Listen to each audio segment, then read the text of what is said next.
Hello， 大家好，我是小军哥。最近这个天气啊，真的是越来越冷了，总是呢忍不住想要去吃火锅。曾经吃过一次清酒鸡汤的这个锅底啊，那个味道真的是非常的鲜美，让我一直呢念念不忘。所以呢，今天就准备了一只老母鸡，一瓶清酒。这一次呢，咱们就用这2样食材制作一道清酒鸡汤火锅，好好补一补自己的身体。首先呢，我们先给这个鸡啊焯一下水。焯水的时候呢，我们放入几片姜，再加一点料酒。水煮开之后呢，我们把这个焯好水的鸡啊先捞出来。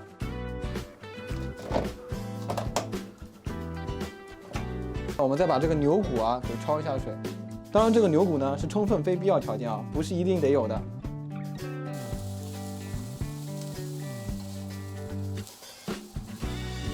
接下来呢，我们把刚刚焯好水的这个牛排骨啊，还有鸡肉呢，都给洗一下，把它们这个表面的血沫啊都给洗掉就可以了。将我们的牛排骨还有这个鸡肉呢码入砂锅，放入姜片、葱以及几粒干贝，我们就可以倒入清酒了。小军哥，等一等啊，咋了？小军哥，清酒鸡汤要做的好吃，一定要有高品质的清酒才行。要不试试看这个？啥？醉金纯米大吟酿？没错，就是醉金清酒拥有100多年的酿酒历史，并且这款酒选用兵库县酒米之王山田锦酿造的纯米大吟酿，精米步合达到了50%，不仅酒味醇厚，而且香气也特别浓郁。精米步合50%，什么是精米步合啊？是和其他的酒有什么不一样的吗？精米步合就是磨过之后的白米占原本糙米的比例，磨得越多，精米所占的比例就越少，留下来的都是精华嘛。那清酒的品质肯定就越好。像这款酒就是精米步合达到50%，属于清酒品质中最高等级的纯米大吟酿了。好香啊，有那种纯米大吟酿独有的果香味，好，而且闻上去真的是特别的香，真想喝一口。我们把这一整瓶的纯米大吟酿都倒入这个锅中，接着呢，我们就开火，让它呢在这边煮着就 OK 了。等待熬汤底的这个过程当中啊，接下来给大家介绍一下我们今天涮火锅的这个食材。首先呢是这个8斤重的帝王蟹，还买了1斤的斑节虾，以及肥牛片，这个品质还不错啊。最后这个蔬菜、茼蒿、胡萝卜、蟹味菇、豆腐，其他的食材呢都不需要做过多的处理。我们接下来主要把这个帝王蟹啊给处理一下。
食材呢，我们已经处理差不多了。接下来呢，我们看一下这个汤的情况怎么样。这个闻上去真的是太香了，满屋子都是这个汤的香味。我们把里面的这个葱啊，还有这个生姜给挑出来，再放点海盐，给它一个底味。因为海盐呢，它的咸度不是特别高嘛，所以我们可以多撒一点。尝一下这个汤的味道啊，特别的鲜，而且吃起来呢已经没有那个酒味了，汤汁很浓稠。我们接点汤出来，拿2块牛排骨，再给自己来个鸡肠。接下来我们把所有的食材呢可以码一下，先放点这个绿叶菜，我们把这个菜梗呢铺在锅底压一压，放入我们这个豆腐、蟹味菇，然后我们的虾、自制的这个蟹肉棒、蟹脚，最后呢再放上我们这个和牛牛肉片，倒入我们这一个准备好的高汤。Moments later.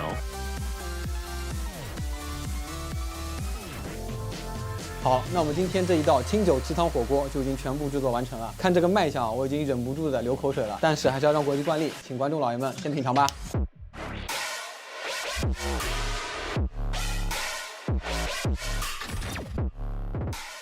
吃这个清酒鸡汤锅呢，一定要配一点日式的这个酒。在这边呢，给大家介绍一下啊。首先就是咱们的第一款煮这个鸡汤用的醉金冰库山甜景50%。刚刚呢也和大家详细的介绍过了，这款酒啊，我自己喝下来感觉酒味清冽甘甜，不呛嗓子，配上冰块呢会更加好喝。不愧是清酒中最高级的纯米大吟酿。醉金这款酒呢，真的品质非常的高，推荐给大家，好吧？如果说大家觉得这个酒的价格有点贵的话呢，接下来这一款呢，给大家介绍一个性价比之王，好吧？足足1800毫升，来自骊山的本酿造清酒。这么大一瓶呢，足足1800毫升，只需要100多块钱。这款酒呢是精米步合达到了63%的本酿造清酒，而骊山是日本北陆最大的酒造，喝起来是非常清爽的味道，心口清冽，好喝还不上头。并且过年了嘛，大家聚会也比较多，这款酒好喝又大碗，非常适合人多的时候聚餐的时候大家一起喝。如果说大家不喜欢清酒，喜欢威士忌的小伙伴呢，我这边还有一款玉响美酒威士忌。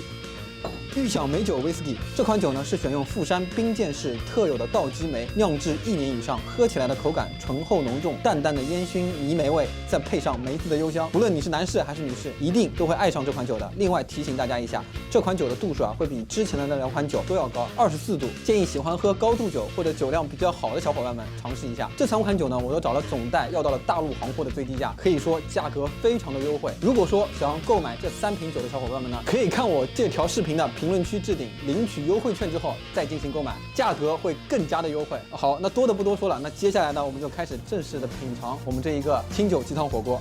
在这里已经咕嘟半天了，我已经咽了好几次口水了。我刚刚呢给自己盛了一碗这个汤，这个汤真的是太鲜美了。我们呢首先尝一下这一个蟹肉棒，这次的酱料呢非常简单，川崎的海鲜酱啊，尝一下味道。这个帝王蟹腿做的蟹肉棒就比外面买的那个鲜肉棒肉感好很多，而且更加的鲜。好吃。而且它这个锅底呢，并不属于那种味道非常浓厚的那种类型，反而能把这个比较好的食材的鲜味啊给激发出来，真的是太棒了。哦，这个蟹味太鲜了，真的。接下来呢，我们再尝一下这个涮好的斑节虾。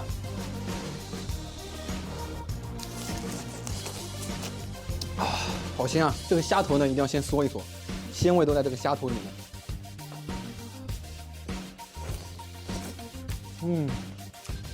因为买来这个虾嘛，还是活蹦乱跳的，所以这个虾肉呢，非常的鲜甜，而且很 Q 弹。再尝一个不用这个酱料的啊，我觉得不用酱料这个反而好吃一点。这个虾呢，就吃起来会更加的甜一点，原味非常好。再来一块大肥牛。M9 的牛双脑肉，一盒呢就要300块钱，这一口就是60块钱啊。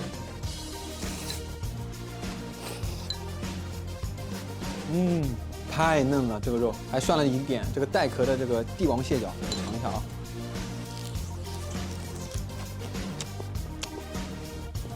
我觉得这一次这个酱料有点失败，好吧？这么高级的食材，外加这么好的汤底，完全不需要这么复杂的调料了，就这种原味吃就非常好吃。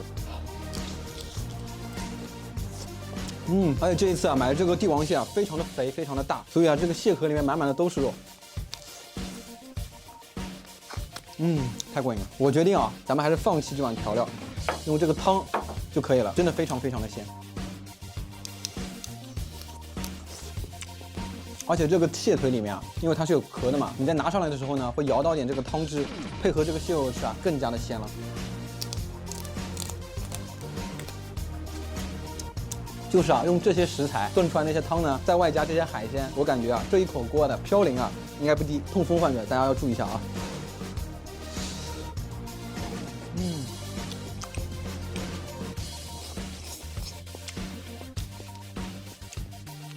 这个豆腐啊不太好吃，因为这个锅啊整体的口味呢是比较偏清淡的那一种，所以呢不仅这个豆腐豆腥味没有去除，而且它整体味道比较偏淡，这个豆腐也没什么味道。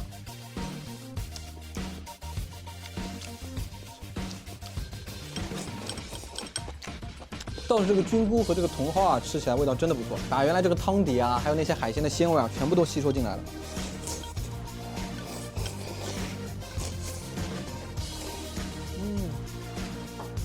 今天啊，我们这个试吃到这边先结束了。说句实在话，还没有怎么吃饱，待会儿呢再给它加热一下，和我的小伙伴们呢一起分享。那说一说这个清酒鸡汤火锅吧。首先呢，它整体的味道是比较偏清淡的那一种的。如果说你比较喜欢吃辣，或者说比较口味重的话，有可能呢你会不太喜欢这个味道。但是如果说你能接受那种很清淡的味道，反而喜欢是吃食物原来本味的呢，我强烈推荐大家去尝试一下这一个清酒鸡汤。因为那些食材用清酒煮过之后呢，我感觉会比之前用那种白水煮的汤呢味道会更加浓郁一点，更加香一点，并且一开始呢就能闻到那个酒本来的味道，非常非常的香，再配合上这个鸡肉的香味。如果说喜欢吃这种海鲜锅清淡口味的火锅的话，强烈推荐大家去尝试一下。OK， 那我们本期节目到这边先结束了。如果说大家喜欢我的视频的话，麻烦帮我多多点赞，多多支持我哟。我们下期节目再见，拜拜。